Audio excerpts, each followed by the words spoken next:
something that I think many a person struggle with, which is in part this idea of focusing on the thing in front of you versus getting too distracted with other opportunities. And I wanted to talk to you about this idea of focus. Sure. And how important you think it is for mastery. Yeah. I meet so many young people who will say to me, oh, I'm doing this little crypto thing here, and I've got this hair business here, and I've got this other thing here. What would you say to those people that are trying to become a master in this world as it relates to focus? It's funny because I'm helping the son of an old friend of mine who's got that problem, and he's incredibly successful. I hope he's not listening to this. He's 20 years old. He's very wealthy. He's done amazing things. But he's one of those people who spread himself out to all these different things. And I can't find a through line, what connects them all, except making money and having connections and stuff. And it's very alluring in this world, particularly, where there's so many possibilities, where you can get on the internet, you can learn this, that, the other people are doing these things. You can get into crypto, you can, start your own business here. You can get into the health and fitness world. You can, and then later on try to figure out how to connect them all. But life doesn't work like that. That's not how the brain functions. That's not what we were meant for, because it doesn't start from you. The whole thing has to start from you. It can't start from the world. It can't start from what other people are doing. It can't start from what's sexy. It has to come from within. If it doesn't come from within, then you're going to be floundering for years and years and years. And so what I've done with this young person, whose name I won't mention, but I love dearly, is what is it that really is in your heart? What is it that you really, really love? How can we connect this crypto with this media business that you're starting, with the sports world that you're starting, with this fitness thing? What connects them all, And to me, I was getting this sense, we haven't solved it yet, but he's kind of excited by celebrities and by that world. And that's fine. I think there's nothing wrong with that. So I'm saying, well, maybe what connects all this is the film business, right? Because the film business is pretty wide-ranging. To be a producer, to raise money, you're dealing with all kinds of different people, you're networking, you're meeting starlets, it's a glamorous life, but it's focused, okay? So, when you focus on something, the world just kind of opens up, but you have to be focusing on the right thing. So if you were meant to be a writer and then you decide because you want money to go into law school and then you focus very deeply on law school, what will happen is for a year or two, you'll be able to skid by, but then the wheels will start going slower and slower because you're not interested in it, you're not connected to it, you get bored, and your focus will start falling to pieces. But if it's something you love, you can focus on that for 7, 8, 10, 12 years and never get bored.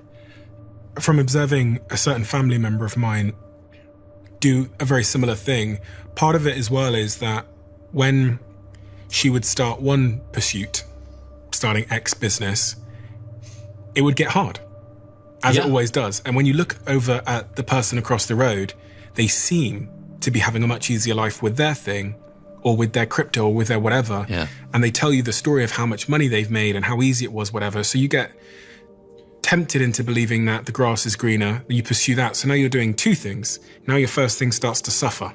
Yeah. And I think especially in the early season of life, when you don't have Elon Musk resources, much of the game is focusing enough on one thing to build those resources so that you have the chance of being able to do it more than one thing or spreading your bets a bit more. But in that first season, when you're in resource accumulation phase, I think my early investors in my company, I remember one day emailing my first investor, who's a very successful man, and saying, I've got an idea.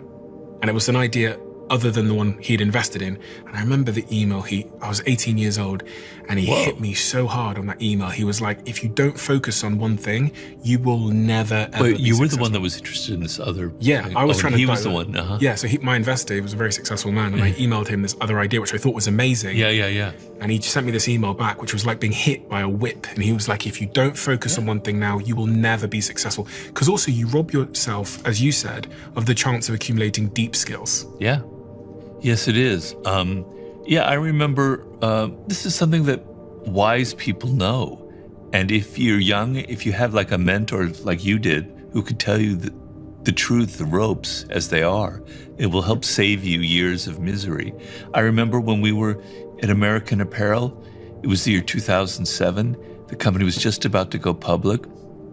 I was about to be put on the board of directors, and this man came to me who was like your investor, and he said, Robert, just make sure that Dove's doesn't mindlessly expand.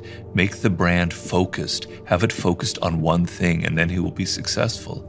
At the time, I thought that was interesting, but I didn't really have the guts to explain that to Dove.